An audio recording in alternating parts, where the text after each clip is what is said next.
Hi everyone, my name is Dohyoung and the chairperson of this session.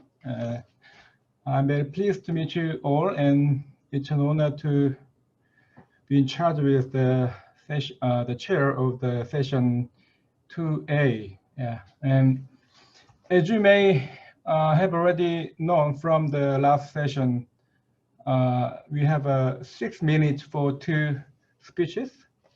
And each speaker can have 20 minutes for the presentation and 10 minutes for the Q&A session. I think that's a principle. And yeah, so I hope you two speakers be punctual. And okay, so to give the time to the speakers as much as we can, yeah, I will not interrupt to the time, so I will just shall we just move to our first speaker? So our first speaker is Dr. Zdenek Lenner, and the title of his presentation is Eros and Anteros in the Phaedrus, Rivalry, Reciprocity, or Reflection. Okay, please start.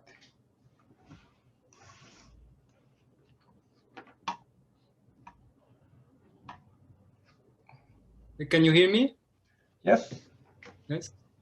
And now, do you see the presentation? Yes, I can see. Yeah, good. Yeah. Perfect. So first, I would like to say that I am very glad to participate for the first time in an EPS conference, even if it is virtually, and I thank very much everyone for the specific organization it implied.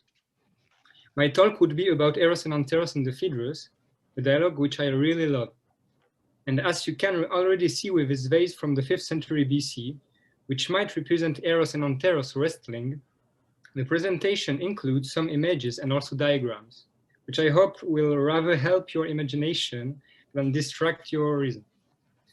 In the last part of his palinotes to the god Eros, only after having distinguished between the 4 kinds of divine mania, demonstrated the immortality of the soul, and described its tripartition through the myth of the winged chariot, Socrates now turns to the description of the birth of love in the lover and the struggle in his tripartite soul, mirrored by the birth of love in the beloved and the struggle in his tripartite soul. On the one hand, the lover falls in love with the beloved as with an image of beauty, a galma, reverencing him as equal to a god, while on the other hand, the beloved, recognizing progressively the goodwill of his inspired friend, experiences finally a counter-love, Anteros, which is an image of love, eidolon erotos. We shall try to show that the ambiguity of the beloved as an agalma seems to be echoed by the ambiguity of his love as an eidolon. Indeed, what does it mean for Anteros to be an image of love, which itself loves an image of beauty? Is it a kind of weaker love of a weaker beauty, anti for instead of, an equal love of an equal beauty, anti for equal to, or a rival love of a rival beauty, anti for opposed to? These 3 main lines of interpretation, namely reflection, reciprocity, and rivalry, had been defended by ancient commentators and modern scholars, sometimes to the exclusion of one another, which led to a tremendous amount of variations in the translation of Anteros himself. Those who argue for reflected love focus on the image of the mirror, catoptron, and compare it to its similar use about knowledge of ourselves in the Alcibiades. First, those in majority who argue for reciprocal love focus on the reciprocity of the Platonic love and friendship, which can be traced down to the lysis, where friends are said to love one another in return, anti-phileistai. Those in minority who argue for rival love focus on the original meaning of the prefix anti and its explicit use by Plato in relation to Eros in the Republic about the lovers of power as rivals who fight, anterastai machuntai. The aim of his paper is to try to reconcile these 3 lines of interpretation, arguing that the singular obscurity of the passage, which has sometimes been explained by Plato's embarrassment, if not failure, mirrors the singular confusion of the beloved becoming a lover, by representing the struggle in his soul by successive different images. Thus, the 3 possible anterotic relations, so to speak, rivalry, reciprocity, and reflection, are successively embedded in different levels of the text, resulting in different possible ways of life in common. The life of the physical lovers, where reigns rivalry, that of the honor-loving lovers who benefit from reciprocal emulation, and that of the philosophical lovers who elevate themselves thanks to the reflection of beauty. First, we analyze the complex entwining of the successive similes leading Eros from Himeros to Anteros.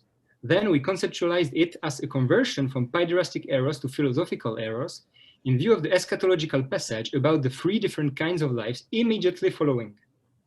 Finally, we'll propose to find in this text a kind of nub of the analogical unity of the Phaedrus between the erotic brothers and the discursive ones. I will not have the time for this third part. 1. The correction of the successive similes. The birth of love in the soul of the beloved is described through successive similes, which seem both to anticipate and correct each other's. The physiological simile of Himeros with a pneuma or an echo, the optical simile of Anteros with ophthalmia or an eidolon, and the psychic simile of the soul's struggle with the winged chariot. A. Himeros and the physiological simile. When the beloved accepts the company of his lover and comes to physical contact with him in the gymnasium or on other occasions, then Himeros, the stream of desire, flows towards the lover, filling him up and overflowing back towards the beloved. This original liquid description is doubled by a physiological simile. The stream of beauty returns to the beloved as a breath of wind or some echo rebounds from smooth and hard surfaces. Again, the simile becomes more complicated as the stream re-enters the soul of the beloved through his eyes, as if it were some light or fire, which by watering or liquefying the passages of the fevers, causes the wings to grow. This passage repeats the physiological description of the birth of love in the soul of the lover, whose organic and medical metaphors have already been greatly underlined as to its possible Empedoclean background. But what is striking in its imagery is a complete entwining of the similes, which supposes a blend of the four elements and of the corresponding senses, as if the growth of love were a kind of synesthetic experience which results in the final mingling of the lover and the beloved, prepared by the confusion between the stream of desire and the stream of beauty. Now, Empedocles might have precisely thought about love, philotis, as a power of elementary combination on the model of magnetic attraction, both of which he explained by the theory of pores and effluences. Yet, a theme is discreetly emerging from this initial confusion. The surface on which rebounds the echo might be either the wall in the dark cave or the mirror to see clearer. B. Anteros and the optical simile. By bouncing back from the lover as from a wall, Himeros has quite physically triggered the love on the beloved side. Nonetheless, his mind is totally confused. Since he ignores the object of his love, ho tu de apore, its nature, hoti hoti peponten oiden, and its cause, hude kei phrasai. Still, the reader, as well as Phaedrus, by experiencing this confusion and by becoming aware of it, gains in vision and distinction through the optical similes. First, the beloved can't explain his state as if he had cough and ophthalmia from someone else. This actually activates the medical connotation of the preceding stream of beauty, for the Greek word rheuma means also bodily discharge, which can cause streaming eyes. The image of the eye disease, which reminds us of the Eros sickness harshly criticized in the first two speeches, plays therefore a pivotal role between the physiological simile and the optical one.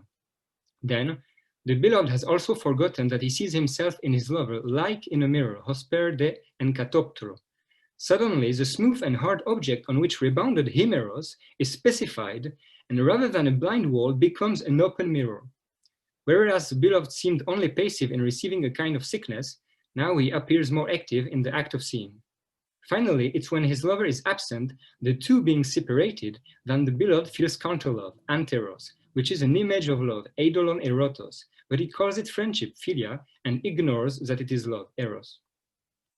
The beloved has thence gained in vision and activity. But by ignoring that he sees not his lover, but his own beauty reflected as in a mirror, that he feels love and not simply friendship, and that his ultimate cause may be divine inspiration rather than physical contact, he benefits only from a similar paraplesios man, but weaker astenesteros de kind of love, reduced to a physical desire, epithumei, of seeing, touching, kissing, and lying down together. In other words, he is dominated as his lover, though at a lesser degree, by the lower part of his soul. C. Erotic struggle and the psychic simile. At this crucial point, and with words of likelihood, hoion eikos, which are not without recalling the initial claim to speak not about what kind of thing the soul is, but about what it resembles, hodeoiken, Socrates' Stesichorus introduces the simile of the winged chariot to account for the struggle in the soul of the beloved, as he did for the struggle in the soul of the lover. So the lover's black horse wakes up again and asks for a recompense for many labors, anti polon polon. This time, thematic repetition and polysemy creates a link between the damage received from ophthalmia and the litter enjoyment claimed by the black horse, as if by catching the lover's disease, the beloved had coughed the black horse's bloody eyes. For that very reason, the creature appears in him too, but totally confused.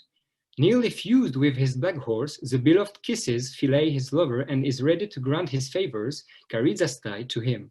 Yet the white horse, on the contrary, with the help of the charioteer, resists antitene, with a reasoned sense of shame. Thus, the simile of the winged chariot not only develops themes of the preceding similes, as sickness or movement back and forth, but its psychic and interior character considerably differs from the physiological and exterior character of the preceding explanations. While the birth of love was first described in a corporeal way full of fluids and particles, well, there was no place for soul, except maybe as a vanishing pneuma, now the description turns into the soul of the beloved, thanks to the myth, in order to account for his inner struggle, which mirrors the lover's one.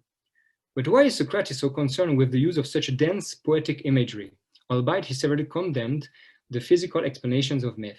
Is it only to please Phaedrus' imagination and ours, or is he still pursuing a more philosophical goal? 2. The mutual elevation of the souls.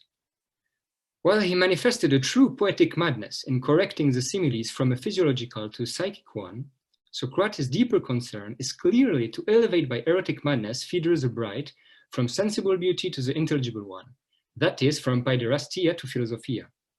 Throughout this elevation, the very meaning of Anteros will be transformed from rivalry to reciprocity and reflection, whence 3 possible ways of life in common will be summarized at the end of the palynode immediately following our text. The philosophic relationship of reflection and constant striving for the divine. The honor-loving relationship of reciprocity, but oversight of the divine. And the physical relationship with a pretended non-lover, which may only engender rivalry and slavishness. First hypothesis. A very minority of commentators understands the Anteros of the Phaedrus as rivalry. While Robin distinguishes between rivalry and reciprocity, Brisson goes even further in claiming that counter-love is always a rivalry, which can, however, take many forms. Rivalry for the greatest love, rivalry for the same object, and rivalry for a different object. This last case is that of the anterastai of the pseudo-Platonic dialogue, competing for the victory of gymnastic or philosophy, and might well be the case in our dialogue between rhetoric and philosophy. For the second case concerns clearly the competition between Lysias and Socrates for Phaedrus or beauty, as if they were wrestling for the palm branch. The first case would be that of our passage, according to Robin. From that perspective, Anteros, though similar to Eros, seems weaker, since it has been caused by it, both depending in fine in the sight of the physical beauty of the beloved. All the more as a stream of beauty or desire, Himeros, which has filled the lover, loses some particles and thus its strength by returning in the beloved. Thence, put on a weighting scale as in the painting of the erotostasia, the counterweight of Anteros is always weaker than the weight of Eros. But by being 2 forces opposing each other physically, as the black horse opposes the white horse, they can also use each other's strength to obtain victory, as the charioteer and the white horse restrain the savagery of the black horse and still seem to approach a beautiful boy thanks to the brute's eagerness. A. Paiderastic Eros and Anteros, asymmetry and rivalry. Now this asymmetric and rival relationship seems to depict the conventional model of paiderastia between an old Erastes and a young Eromenos, the latter being seduced by others anterastai, with whom the Erastes competes. In this relationship, it is only the lover which may manifest Eros, while the beloved is authorized to feel only philia. For that very reason, the beloved is said to call his Anteros philia, rather than Eros, in the passage under discussion. This conventional model is here playfully supported by the myth of Zeus loving Ganymede, and the fanciful attribution of the name Himeros itself to the god. Yet, the harsh critique of his myth by Plato in the Laws seems rather to highlight the very ironic and parodic tone of his passage, both against physiology and paiderasty. Indeed, the last possible way of life in common will be the acquaintance of the pretended non-lover, which is diluted with a mortal moderation, but engenders only slavishness in the soul of the beloved, though praised by the many as virtue, and will cost her 9,000 years of mindless ennui, wandering around and under the earth as a completely lost soul. Second hypothesis, a majority of commentators understand Anteros as reciprocity. Merrill states quite unequivocally that it can mean only love in return, and Halperin further argues for an erotic reciprocity, which consists in a subversion of the asymmetry of paiderastia, clearing the way for, I quote, a greater degree of reciprocity in the expression of desire and in the exchange of affection, end of quote. The hierarchy in the Greek homosexuality established a clear distinction between the erastes and the eromenos concerning the gifts, the actions, and the affections exchanged between them. While the erastes could offer some erotic gifts as animals or musical instruments, the eromenos granted his physical favors in exchange. The former being the active one by feeling eros, the latter staying passive and authorized to feel only philia. Now, reciprocity in Platonic homoerotics subverts precisely this conventional view by giving birth to Anteros in the soul of the beloved. The honor-loving Eros and Anteros, emulation and reciprocity. From this perspective, Anteros seems perfectly equal to Eros, as the beloved feels exactly the same cessation of pain in the presence of his love, katatauta, and exactly the same pain in his absence, katatauta, as if by overcoming the black horse in his soul, he had achieved a kind of community of white horses with his lover. And so both are living together in a kind of emulation and exchange of gift and gift in return, implying an equal value between the given and the received. Neither the false exchange of beauties Alcibiades proposes to Socrates at the end of the symposium, nor the simple reversal of the pedagogical roles he proposes to him at the end of the Alcibiades, but a real reciprocal love, Anteros, as is supposed to be between friends who love each other, particularly in the lysis, antiphileistai. Indeed, the middle possible way of life in common will be the most common one, or at least more common than the philosophic one, since the lover and the beloved will aim at honors above all, above wisdom, for they don't recall, but also above pleasure, even if they sparingly submit to it. Still, they mainly lead a mutual life one for another, alleloin, made by the best exchanges they can think of. And even though they will leave their body without wings at their death, they will receive no small reward for their erotic madness, since they will escape from the dark journey under the earth and share a bright mutual journey towards the acquisition of the same wings, homopterus. Third hypothesis. Since antiquity, commentators have rightly focused on the fact that Anteros is said to be an image of love, eidolon erotos. Ancient commentators as Plutarch or Hermias have linked this kind of reflected love in the mirror of the lover to the reflected knowledge of ourselves in the mirror of the other in the Alcibiades. Some modern scholars, as Belfiore or Vieumier, were also at pains to show the central role of mirror image pattern by connecting it to other Platonic dialogues. We should build upon these studies by highlighting the profound ambiguity of the beloved's love as an image, eidolon, of love, which seems to mirror the profound ambiguity of the beloved's beauty as an image, agalma, of divine beauty. Just as the agalma can be either a closed trap for the lover as Charmides' beautiful body or an open sculpture with divine images in it as Socrates described by Alcibiades, so too the eidolon can be either shadowy love engendering deceptive virtues or a reflection of a true philosophical love, that is, recollection. Thus, we propose to encompass rather than to exclude in this powerful pattern of mirror image model, which plays such an essential role in Plato's ontology and epistemology, the successive possible meanings of Anteros. Be the reflection only of sensible beauty, then the risk of rivalry to possess it is very near. On the contrary, if the lovers achieve to see their own souls in each other, then the possibility of true reciprocity seems grounded. Yet, it is only when their mind recollect through sensible beauty the intelligible one that their souls become truly winged with philosophical eros. See, philosophical eros and Anteros, reflection and recollection. This philosophical initiation and recollection, which is achieved to some extent in the dialogue by the mutual elevation of Socrates and Phaedrus' souls to the divine, which is said to be beautiful, wise, and good, implies therefore an essential triangular relationship. The philosophical lovers neither compete for sensible duties, nor are satisfied with temporary marks of mutual affections or exchanges of promises, but they look together toward a transcendent third, which is the very reason and the model of the eminence of their love. The newly initiated Artiteles recollects the divine through the image of his beloved, Agalma, while the beloved recollects his model through the mirror of his lover, Katoptron, thus acquiring an image of his love, Eidolon. This is the very first, though very rare, possible way of life in common we humans can hope for, that of the philosophers who love wisdom above all. The best part of their soul has achieved victory by having enslaved that which engenders vice in their soul and freed that which engenders virtue in it, as a charioteer finally succeeds to lead his winged chariot by taming the savage beast and letting run the noble one. Being thus completely masters of themselves, they are the best disposed to recollect their divine origin, since it is only the charioteer and its divine head who had contemplated intelligible beauty. Only they are the true winners in one of the 3 rounds of the true Olympic Games, their erotic madness having benefited them more than any other divine madness or human wisdom. To sum up these 2 first moments, the poetical confusion and progressive correction of the similes describing the birth of love in the soul of the beloved, from the physiological to the psychic one, seems to find its conceptual explanation in the alternative ways of life in common, in which can engage a recently born love. If we are lovers of wisdom, we might achieve by reflection a unity of mind, homonoetikon.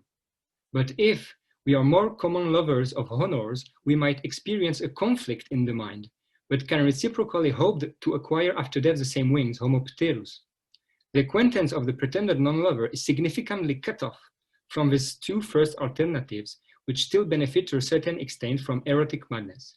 If we submit to him, seduced by discourses diluted with mortal wisdom, our soul will be lost after death in a state of mindlessness, anon. Unfortunately, I have no time for the third moment, where I discuss the analogical unity of the Phaedrus between these erotic brothers, Eros and Anteros, and the discursive one, spoken logos and written logos, and so I thank you for your attention.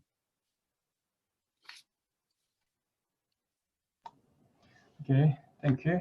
Thank you very much for the interesting presentation, and you actually right on time. Okay, so yeah, so we can have a Q&A session now. So if you have any question, please click to the raise hand option. I heard that on the right hand side.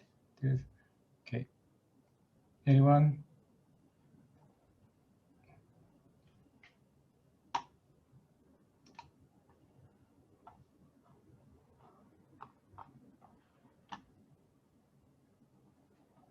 Any question?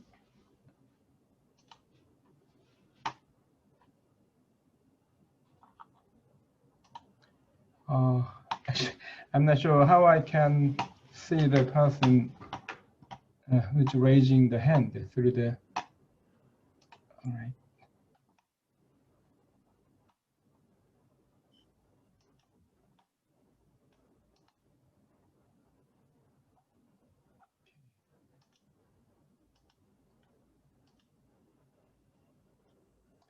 Is there any question? Okay. Yes, Ms. Ho. Yeah, please turn on your microphone. Yes. Yes, Just my idea. If no one have further question, may we invite the speaker to say more about the relation between logos and eros. Yeah. Yes, please. Okay. Okay. I'm totally open to questions, so I would be very interested if there's some question. But okay, I can just follow up quickly in my third part if you want. I will not read what I am prepared because it's too long. In the third part, I only try to start from this interpretation of Anteros and Eros as two brothers. This is not explicitly said in the dialogue, but Eros is said to be the son of Aphrodite, right? And so I build from this eidolon, like Anteros is said to be the eidolon of Erotos. And actually in the Phaedrus, you have only 3 occurrences of eidolon. And the 2 occurrences of eidolon, which are important for me, are precisely the fact that Anteros is said to be eidolon of Eros, exactly in the same way, it seems to me, as the written logos is said to be eidolon of spoken logos. So I try just to build a kind of analogical and dianotic unity of the Phaedrus in the horizon of the noetic unity, which is intellect. There is a paper from Brisson on the unity of the Phaedrus in the horizon of the intellect. So I totally agree with this. Nous is like the horizon unity of the erotic and of the rhetoric. But in the dianotic, in the level of dianoia, so to speak, I try to build a kind of analogy between Eros and Anteros, which I name erotic brothers, and the spoken logos, which is said to be the true brother of written logos. So by construing this analogy, I find it interesting, at least, that in both cases, actually, you have a kind of distinction. And so we can construe a kind of cross division, so to say, between the Eros, which is said to be left hand and right hand, so the good one and the bad one, so to say, and Anteros. We could maybe apply this distinction of Eros to Anteros if my interpretation of Anteros is correct, and that merit to be discussed for sure. In the case of logos, it is said in the same way to be bad or good. So there is not only a bad way to write. You know, at the end of the Phaedrus, the criticism of the writing isn't definitive. You have actually, it seems, a good way to write, and this might be Plato himself writing the dialogue. And so we have maybe the same kind of cross division that we have in the erotic case, in the rhetorical case. And so by doing that, this is very speculative. This might not be totally right, I am for sure. This is very speculative and I'm not totally sure about this, but I just find it interesting by connecting erotic and rhetoric to try to see the different protagonists from what point of view they are speaking from the distinctions which are made in the dialogue. So that would be my third part, but it's not totally finished, achieved, and it is dependent on my interpretation of Anteros. So, okay.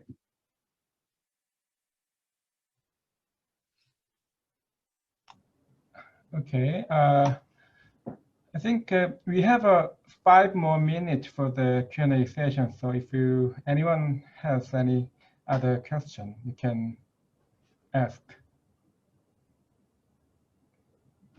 Okay. Oh yeah. Yeah. Lee, please ask a question. Can you hear me now? Yes. Yeah. Okay, thank you very much for your talk, and then it was very interesting. I just want to ask just one minor thing about your division between spoken logos and written logos. So I thank you for that image. So you said that the spoken logos and then written logos, you try to compare them to the philosophy of Plato and philosophy to Isocrates, because Isocrates is a logographer, as you know. So any logos, if it is spoken, I mean, is there any other criteria to make a distinction between spoken logos or written logos?